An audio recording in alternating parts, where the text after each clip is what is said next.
Bueno, vamos a hablar hoy acerca del poder de la oración, segunda parte. Hoy nos vamos a enfocar en esta porción donde dice, en el Espíritu con perseverancia y por los santos. Vamos a leer el pasaje. Dice así: orando en todo tiempo con toda oración y súplica en el Espíritu, y velando en ello con toda perseverancia y súplica por todos los santos y por mí, a fin de que al abrir mi boca me sea dada palabra para dar a conocer con denuedo el misterio del Evangelio, por el cual soy embajador en cadenas, que con denuedo hable de él como debo de hablar. De la armadura a la oración. O sea, vamos a hacer una conexión breve de lo que vimos la semana pasada. Ya vimos que es orar en todo tiempo, vimos que es respirar, es caminar en la atmósfera de la oración, volviendo todo lo que sucede en nuestra vida, en nuestro alrededor, como materia o leña para alimentar el fuego de la oración. Todas las cosas que suceden en nuestra vida, ya sea por acción de gracias o lo que sea, o sufrimiento o padecimientos que vemos a nuestro alrededor, pues lo podemos convertir en oración. Y eso es lo que se habla de la oración permanente. El punto clave, la oración no es una pieza más de la armadura, es la atmósfera en la que toda la armadura funciona. Entonces, Pablo ahora nos dice cómo se debe de orar, con qué poder y por quiénes. Entonces vamos a orar por estas cosas para que el Señor nos ayude. Oremos brevemente. Señor, te agradecemos, Padre, porque tú nos concedes este tremendo tema, que para la batalla espiritual no puede haber un hombre o una mujer que no viva de manera permanente en comunión contigo, en oración. Es necesario porque si no hemos de ser derribados. Pero te suplicamos, Señor, que nos ayude a utilizar esta gracia que de ti hemos recibido para mantener el contacto contigo en todo momento y ser fortalecidos en el hombre interior. En el nombre de Jesucristo, Señor, te damos gracias y te pedimos estas cosas. Amén. Amén. Como ya les venía diciendo, Pablo nos dice en esta porción que vamos a estar viendo de cómo se ora, con qué poder y por quiénes. Entonces, la idea central. La oración cristiana no es una técnica espiritual, sino una comunión viva de hijos que dependen del Padre por medio del Espíritu mientras luchan en territorio enemigo y sostienen al pueblo de Dios. ¿Qué es una técnica? Porque si decimos que no es una técnica, eso como que ven acá, que esa palabra no muy explícita, pero dice una técnica es una destreza para alcanzar algo, como una persona que se dedica a la natación, le enseñan cuál es la técnica correcta para mantenerse a flote. De la misma manera, un doctor aprende cuáles son las técnicas correctas para tratar a una persona herida o enferma, y así un constructor, como un pintor, cuál es la técnica correcta. Como ustedes ven, hay cuadros a nuestro alrededor, hay una técnica para cada cosa. Pero la oración del cristiano no es una técnica. Vamos a ver por qué. Hay otras palabras que aquí llaman mucho mi atención. Dice que es una comunión viva. Ahora, ¿qué sería una comunión muerta? Es como, ustedes saben, las festividades religiosas que se dan en el año, que algunas veces viene como estábamos en esta fecha, en Navidad. Viene también Semana Santa, algunas veces vienen otras festividades, que Corpus Christi, que esto y lo otro. 14 de febrero también. Exacto, hay diferentes fechas religiosas en el calendario. Entonces, ¿qué sucede? Cuando hay personas que solamente se encuentran con Dios ese día, es una comunión muerta. Como yo le decía la semana pasada, personas que esperan el domingo para volver a acordarse de Dios y de su Biblia y de la oración. Y eso es una práctica no solo de ortodoxos, de católicos y protestantes que son solamente protestantes por tradición, sino que lamentablemente algunas veces nosotros nos descuidamos y somos debilitados porque no tenemos esa comunión con el Señor constante. Ahora, una comunión viva es constante. Una comunión viva es aquella que hace uso de la gracia de la oración y no como un esfuerzo humano, sino porque quiere tener comunión con Dios, que es nuestro Padre. Es una relación viva, un encuentro personal con Dios. Refuerza la dependencia total del hombre para con su Creador. Una técnica es diferente, porque una técnica es como tú aprender a hacer algo con el propósito de tú llegar a ser un experto para tú de luego no depender de nadie. Tú eres quien sabe, tú lo sabes ya tú no necesitas depender de esos principios. Tú lo vives constantemente, pero ya tú lo lograste. Es como hay viendo técnicas de manejo de la espada, me encuentro que había una técnica española llamada la verdadera destreza, que tomaba entre 15 a 20 años, y luego de eso ya tú eras un maestro. Entonces, ya esa persona no necesitaba depender de quien les enseñó por esos 15 o 20 años. Pero el cristiano es un niño, sea niño o anciano, depende de la comunión viva con Dios, porque Dios es su Padre. Y fuimos creados para ese propósito, para andar con Dios, como andaba Enoc, como andaba Noé. Caminaban y andaban con Dios, vivían con Dios. Por lo tanto, vamos a ver ahora qué es orar en todo tiempo en el Espíritu, ya que lo menciona claramente en ese pasaje. La oración en el Espíritu. Viene tanta cosa a nuestra mente cuando nosotros escuchamos eso, porque tenemos una influencia de algunos grupos carismáticos que consideran la oración en espíritu que es una oración sobrenatural. Pero lo que sucede aquí, y vamos a ver algunos bautistas, pentecostales y metodistas que dicen no, es la oración cristiana. No hay dos tipos de oración cristiana. La oración cristiana es la oración en el espíritu, porque de lo contrario, entonces estamos hablando que hay una oración carnal. Y si es carnal, pues entonces no viene de Dios, no viene del Espíritu de Dios. Y vamos a ver cómo el Espíritu de Dios tiene una función poderosa desde que nosotros, antes de nosotros creer, y durante toda la vida del cristiano. Es algo maravilloso porque quiere decir claramente que nosotros debemos depender completamente del Espíritu de Dios, no de nosotros. Orar en el Espíritu es la única oración cristiana. Y vamos a ver alguna aclaración. Orar en el Espíritu no es una técnica. Orar en el Espíritu no es una experiencia extraordinaria o sobrenatural. Es la forma normal de la oración cristiana. ¿Qué hace el Espíritu en nuestra vida? Aquí vamos a ver algunas cosas que hace el Espíritu. Mas, dice en el Evangelio de Juan 14, 26, mas el Consolador, el Espíritu Santo, el Paracletos, a quien Dios, el Padre, enviará en mi nombre, Él os enseñará, Él va a enseñar todas las cosas y os recordará todo lo que yo os he dicho. Tiene una misión entonces de enseñar y recordar las palabras de Jesús. La palabra de Jesús. Muy importante porque hay muchas personas que creen que ser lleno del Espíritu Santo y hablar del Espíritu Santo. Ser lleno del Espíritu Santo, dice las Escrituras, es hablar de Jesús. Pero vamos a ver otro pasaje que lo sustenta. Dice en Juan 16, versículo 13 al 15, pero cuando venga el Espíritu Santo, el Espíritu de verdad, Él os guiará toda la verdad, porque no hablará por su propia cuenta, no hablará por su propia cuenta, sino que hablará todo lo que oyere y os hará saber las cosas que habrán de venir. Él me glorificará, porque tomará de lo mío y os hará saber todo lo que tiene el Padre es mío. Fíjense una cosa, que ningún profeta, ningún apóstol podía decir que todo lo que de Dios pertenece, le pertenece al hombre. Solamente Jesucristo. Entonces sigue diciendo, por eso dije que tomará de lo mío y lo hará saber. El Espíritu no habla por su cuenta, sino que tiene el propósito de glorificar a Jesús, a Cristo.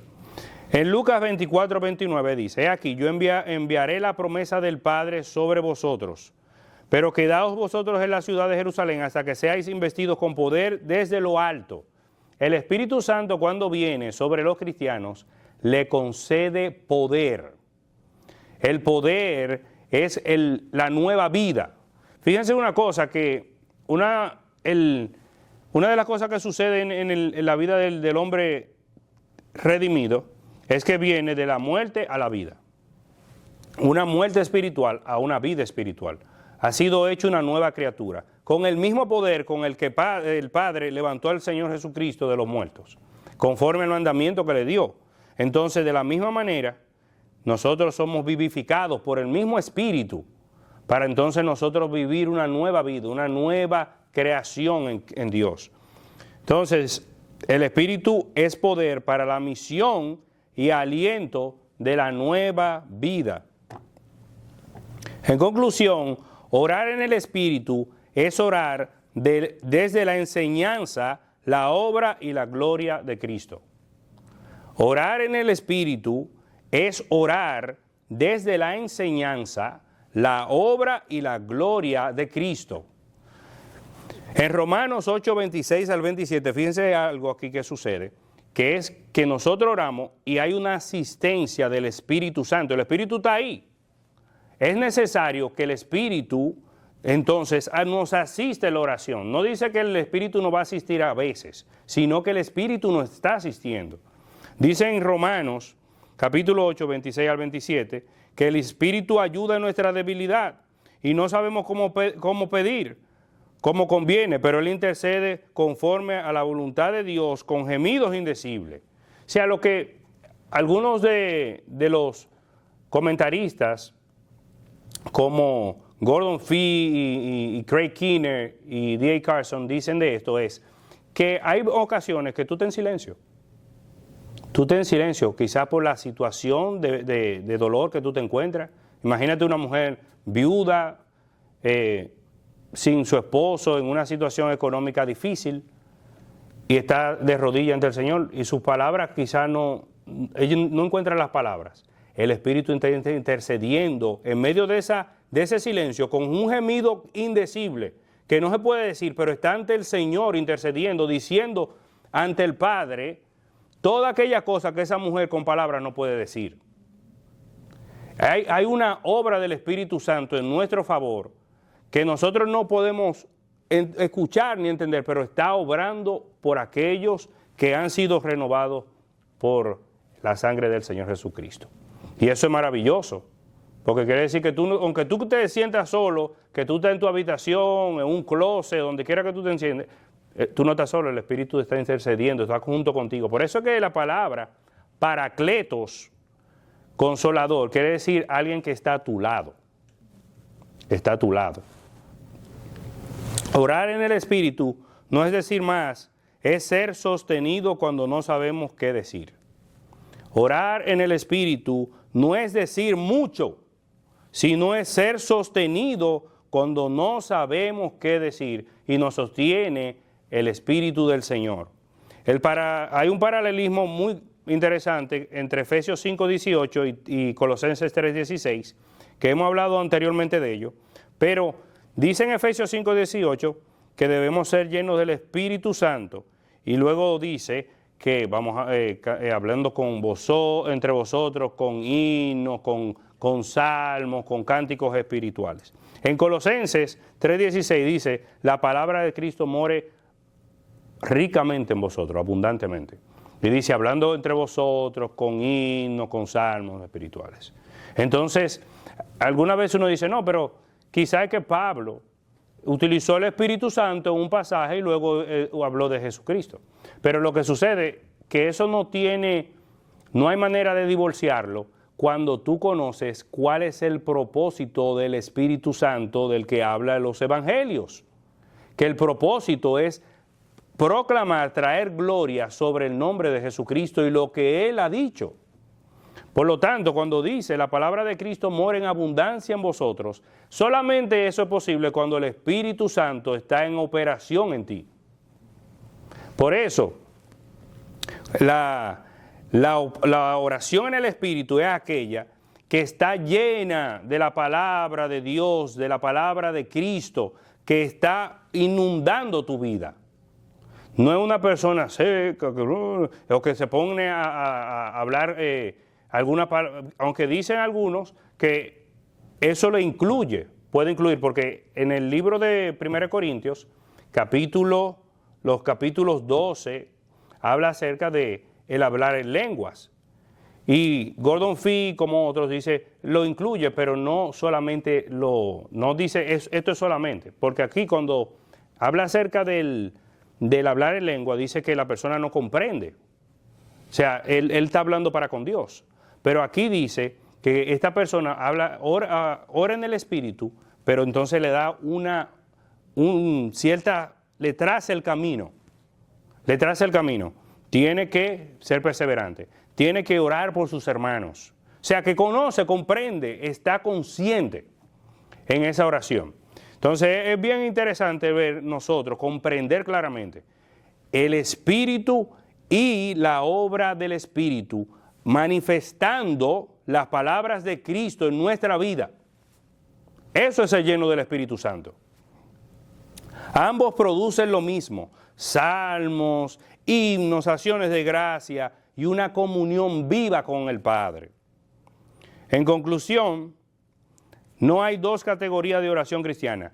Toda oración verdadera es obra del Espíritu por medio de la palabra de Dios.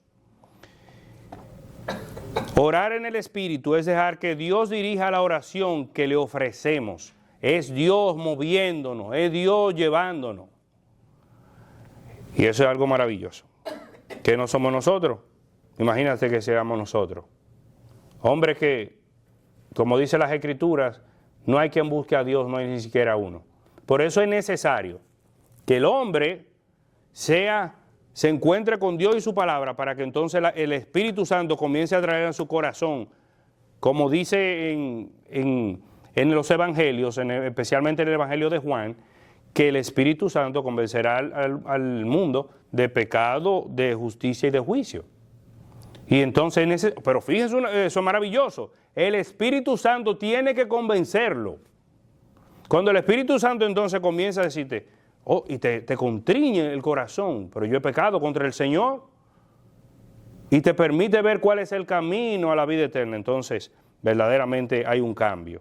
Pero es obrado por Dios. Dios está en el asunto desde antes de que uno diga, sí Señor, yo creo en Jesucristo.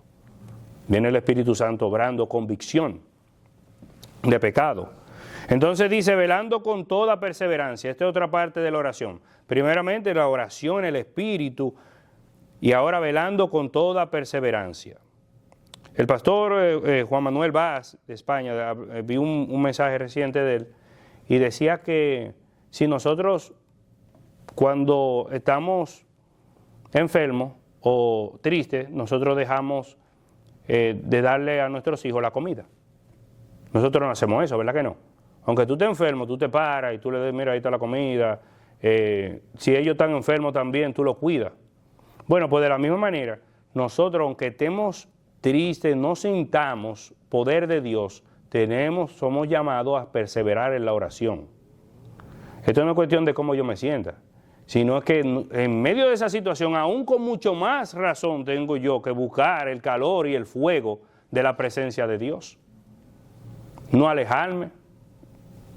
Entonces, la perseverancia en la oración en el terreno de la guerra, porque acuérdense que estamos hablando de que tenemos que estar firmes contra las acechanzas del diablo, y la oración se nos ha dado a nosotros como esa atmósfera donde podemos permanecer y gozar de la presencia de Dios nuestro Padre.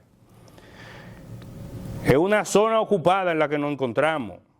Pablo escribe de la prisión y nos manda a orar, y eso que él dice constantemente, siempre doy gracias a Dios que me acuerdo de vosotros en mis oraciones. Muchas de esas ocasiones estaba en un preso, él no estaba en un Airbnb.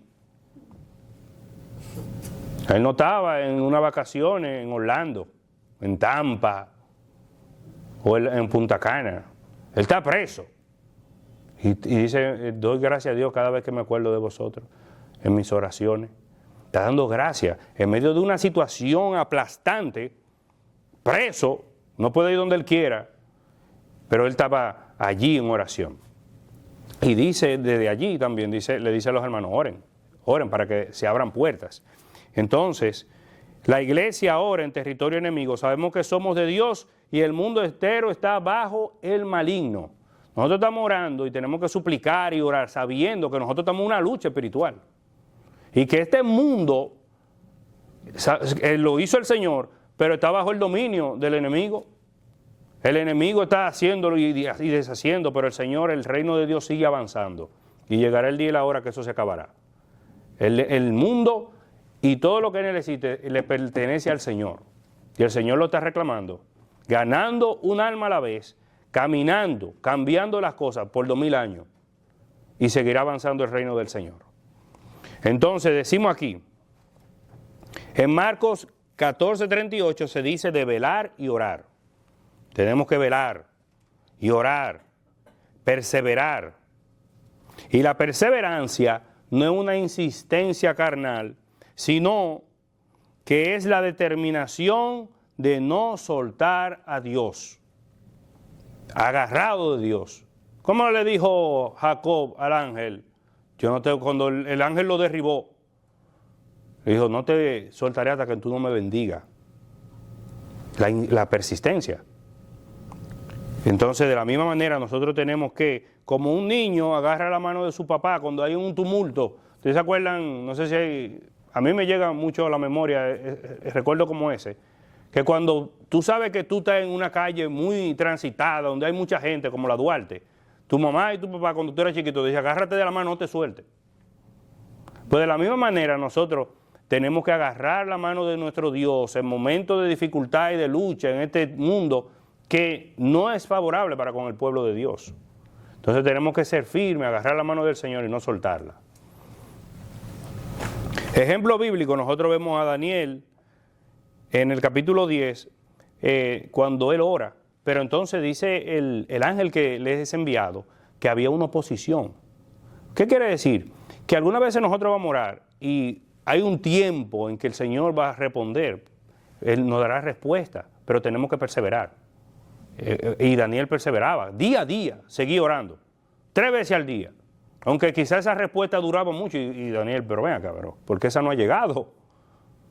¿Y qué es lo que está pasando? Pero perseveró Daniel. Entonces también vemos el caso de la viuda insistente, cuando este juez que no temía a Dios ni a nadie, ella persistía, hame justicia. Y también el hombre importuno que llegó en la madrugada, mira, me llegó visita. Tú no me puedes dar un chin de azúcar. Entonces, me llegó gente. Entonces, la necesidad urgente, que aún en la madrugada, cuando vienen situaciones, Señor, mira, que no puedo dormir por esta situación.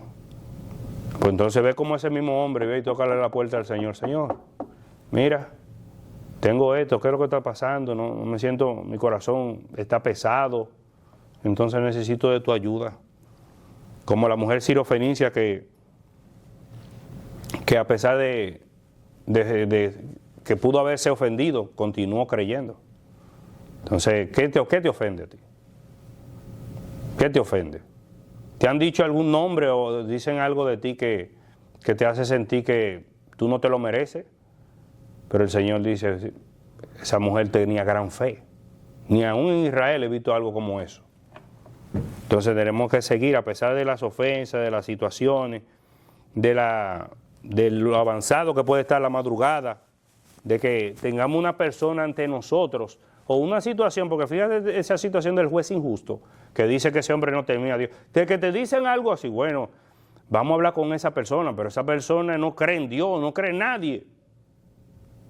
Y tú dices, no, pues esto se está poniendo difícil entonces. ¿Pero qué dice el Señor? No, insiste, ve, clama, pide. Y el Señor, entonces, el que toca, se le abrirá. El que busca, halla. El silencio del cielo no es ausencia de Dios. Agustín de Hipona dice que Dios ensancha el corazón con la demora. Y eso es tremendo. Eso es enorme, eso. Alguna vez uno no comprende. Uno dice, bueno, verdaderamente el que tiene poder, el que dice, yo quiero un carro, y el otro día ya el carro está en la puerta de su casa. Pero no es así. A través de la historia de la iglesia, del pueblo de Dios, no ha sido así. ¿Y cómo es eso que dice Agustín, que Dios ensancha el corazón con la demora? Eso es lo que dice, quiere decir, hermano, es que miren, la oración es esa comunión con Dios. Cuando tú estás constantemente, Señor, ayúdame, mira que yo necesito trabajar en mi carácter, o necesito, Señor, que tú me ayudes a amar a mi esposa, a mis hijos, que tú me ayudes a tener paciencia con los jefes que tú me has puesto, con mis hermanos y demás. Cuando tú estás constantemente rogándole al Señor, el Señor te da a ti un carácter, va forjando tu carácter. Pero no solamente eso, sino también que dice que el corazón se ensancha. Eso quiere decir que tú aprendes, a pesar de que tú estás aplastado por una situación difícil, también a ver que hay otra gente que están sufriendo, que tú no eres el único. Y tú entonces, tu corazón se ensancha porque aprende a no enfocarte solamente en tu situación. Oh, pero mira, verdaderamente que yo puede tener una enfermedad grave, pero yo no soy el único. También el hermano tiene una situación que puede estar perdiendo su casa. Entonces, verdaderamente, la paciencia, esa situación de espera, nos ayuda. El Señor va forjando el carácter en nosotros semejante a su Hijo Jesús. George Mueller, que también era un hombre conocido por ser un hombre de oración, dice: yo no oro a Dios, dame pan ahora, sino que yo oro, Señor, tú eres fiel, y sigo sirviendo y esperando. La manera en cómo nosotros oramos también determina que si nosotros hemos estado forjándonos a la imagen de Cristo o no.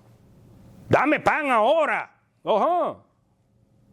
No, Señor, tú eres fiel y yo espero en ti. Y yo sé, Señor, que conforme a tu promesa, tú proveerás. Y el Señor proveía. Ese hombre se habla de él, que tenía un orfanato y esos niños, algunas veces no había comida en la mesa y sucedía algo y venía alguien y tocaba la puerta y traía la comida. Pero ¿qué hacía George Mueller? Vamos a orar. Y el Señor siempre respaldó a ese hombre. Entonces, una frase para recordar: perseverar es volver a Dios incluso cuando el cielo parece estar en silencio. Perseverar es volver a Dios, aun cuando el cielo parece estar en silencio. Haced súplica por todos los santos y por mí, finalmente. La intercesión que sostiene a la iglesia. Dice el pasaje, por todos los santos y luego también por mí, los líderes. En 1 Samuel 12:23 dice claramente que él no deseaba no pecar dejando de orar por ellos. O sea, líbrame Dios, que yo deje de orar por el pueblo del Señor y peque yo contra eso. Lo que quiere decir que nosotros debemos de orar. Y la palabra nos manda a amarnos con uno a otro. En esto sabréis que son mis discípulos si ustedes se aman unos a otros. Si no hay amor, la oración tiene una naturaleza que nos permite a nosotros, en lo íntimo, si realmente sentimos por alguien, nosotros oramos. Aunque sea un sentimiento quizá no un incendio, aunque sea una chispa. Pero si alguien en su intimidad con Dios dice: Señor, acuérdate de mi vecino, Señor, que sea una persona diferente, que Él te conozca y que Él pueda verdaderamente sus ojos ser abiertos para conocerte a ti, el único Dios verdadero, y a Jesucristo a quien tú has enviado. Oh, pero ven acá. Yo recuerdo la historia de un hombre que se llamaba apellido Dunn, que era un hombre de fe, y había un hombre enorme que tenía fama de ser un matón en el pueblo. Y ese hombre dijo, no sé por qué, se llenó de ira contra el cristiano, y dijo: esta noche yo voy a acabar con Don. Y agarró un garrote y cogió para la casa de él. Cosas que se ven. Y llegando a la casa, se quedó en la puerta. Y lo grande del caso era que este hombre cristiano estaba con su familia de rodillas orando. Y estaba, ¿usted sabe qué? Mencionando el nombre del hombre que fue con el garrote a darle los golpes. Y decía: Señor, acuérdate de él y sálvalo, ten misericordia.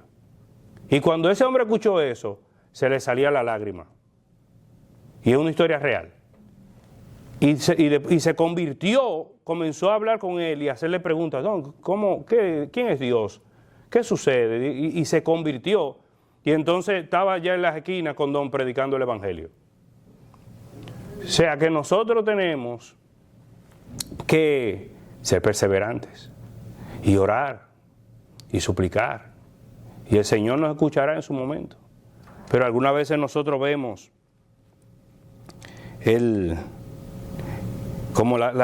no, eso no puede ser, pero el Señor sí hace milagros y obra misericordiosamente. También dice que Epafras luchaba en oración por el pueblo de Dios. No solamente Samuel, sino Epafras también en el Nuevo Testamento.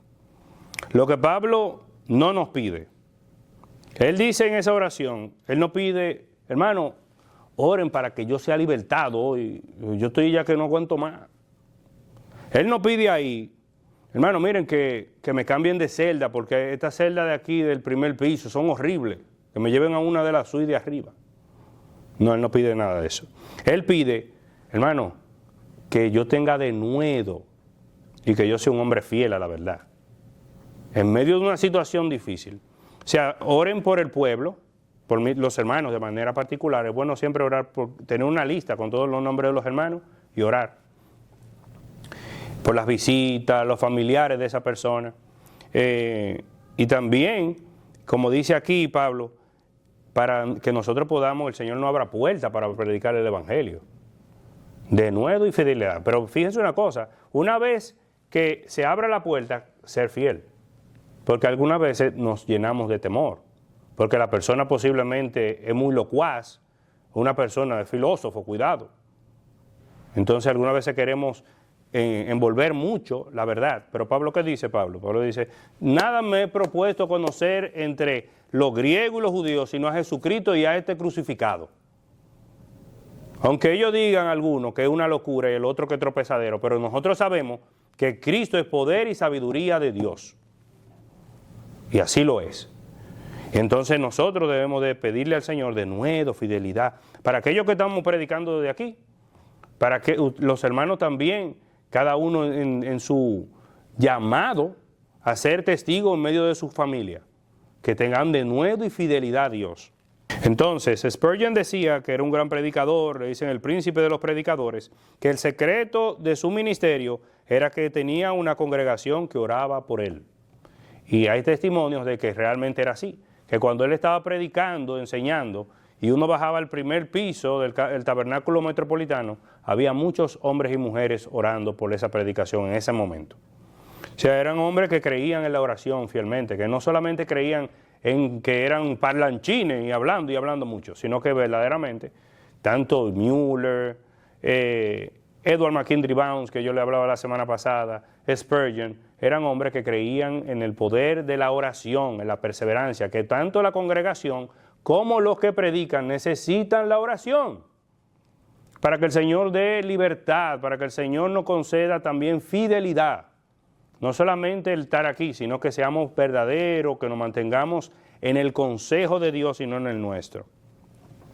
Principio final, interceder ensancha el corazón. Amén. O sea, cuando tú estás haciendo eso, tú estás haciendo lo que decía a San Agustín de Hipona. Tu corazón se está ensanchando. Tú te estás yendo más que simplemente tu vida y tus circunstancias. Entonces, orar por otros cuando nosotros mismos estamos en tribulación. Orar por otros nos saca del egocentrismo espiritual. Interceder es amar al cuerpo de Cristo cuando nadie nos ve. Por eso él le decía que hay algo muy especial ahí cuando ese mismo ejemplo de Don, de orando por ese hombre cuando él estaba en su casa. Porque sería muy diferente que él se pusiera a hablar en la esquina en una esquina, voceando, estoy orando, porque sabe que todo el mundo te está escuchando. Pero cuando tú estés en lo íntimo, solamente está tú y Dios. Solamente está tú y Dios. Y en esa intimidad, se muestra el amor. Un amor, el amor va creciendo. Es muy difícil quizás entrar constantemente en un conflicto con una persona con la cual tú oras constantemente. Aplicación. La oración no se trata principalmente de hacernos dignos o ser perfectos, sino de venir a Dios como hijos que confían en su amor y su guía. No es que vamos a ser aceptos para con Dios. Siempre digo, hemos sido aceptados. Es solamente una cuestión de familiaridad con nuestro Padre, porque Él es nuestro Padre y nosotros sus hijos.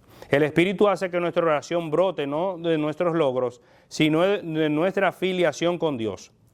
Formar hábitos de oración guiados por la Biblia.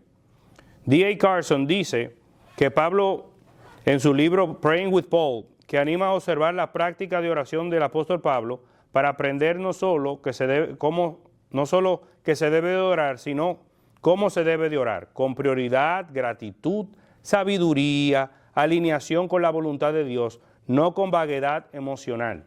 Bueno, sí, dependiendo de cómo yo me sienta, sino tomar las escrituras y leer y aprender del modelo escritural y asimismo orar, acercarnos a Dios. No ore solo por la necesidad cotidiana, ora como Pablo ora por fe, por amor y conocimiento de Dios. Nosotros todos tenemos necesidades del trabajo, del vehículo, de la casa, y es más fácil, bueno, Señor, necesito un vehículo nuevo, yo quiero mudarme a una casa, mira, Señor, pero orar, Señor, ayúdame en la fe, Señor, fortalece mi conocimiento, ayúdame a conocerte mejor, Señor, incrementa mi amor. Eso es algo que verdaderamente debe de dirigir nuestra vida. Entender la oración como formación al carácter de Cristo también. Carson argumenta que la meta de la oración de Pablo es que Cristo sea glorificado en nosotros, lo cual significa que la oración no solo pide resultados, sino transforma al que ora al alinear su corazón con la voluntad de Dios, que es el propósito del Espíritu Santo, que es el propósito de la oración en el Espíritu. Formarnos, transformarnos, interceder por nosotros para que nosotros tengamos la imagen del Señor Jesucristo. Dios no usa personas autosuficientes. La oración es una práctica que extiende de un hombre y una mujer que extiende la mano hacia Dios porque necesita de Dios. Nadie que hace eso es autosuficiente, sino que un creyente que sabe que sin Dios no puede hacer nada. Entonces, esto debe de quedar en nosotros, verdaderamente, sí, hay una oración que nos ha dado el Espíritu Santo y que no estamos solos y que nos llama a ser perseverantes, no importa si me siento bien o mal, al contrario, si me siento mal, ahí con más inclinación debería acercarme. Que esa oración nos manda a orar por cada uno y por aquellos que enseñan, que son pastores, que son líderes, para que el Señor también los preserve. Y que esa oración íntima nos ayude y nos fortalece en el amor de Cristo. Y que en ocasiones, aunque el cielo pareciera que esté en silencio, no es así. El Señor está simplemente trabajando en nuestro hombre interior, fortaleciéndonos para que nuestro corazón sea ensanchado a la imagen de Jesucristo. Amén. Amén. Oremos. Señor, te damos gracias, Padre, por este momento especial que tú nos concedes de traer tu palabra, de gozarnos en ella, de ver la obra del Espíritu Santo, de ver lo que Cristo, oh Señor,